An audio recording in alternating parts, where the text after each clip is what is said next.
সমস্ত ভক্তগণ আমাকে দর্শন করার জন্য হাজির হয়েছ, সবাইকে আমার স্নেহ ভরা আশিস।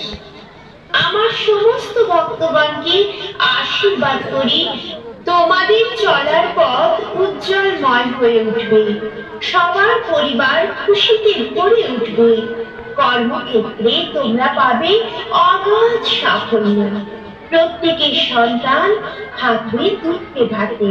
ভক্তগণ, যদি কারো জীবনে কোনো সমস্যা থাকে আমাকে মনে মনে জানিয়ে দাও, তোমাদের জীবনের কঠিন থেকে কঠিনতম সমস্যার সমাধান আমি করে দেব। তোমরা সদা সর্বদা আমাকে স্মরণে রাখবে, আমার আশীর্বাদ সব সময় তোমাদের পাশে থাকবে। দুর্গা মাইকে দুর্গা মাইকে দুর্গা মাইকে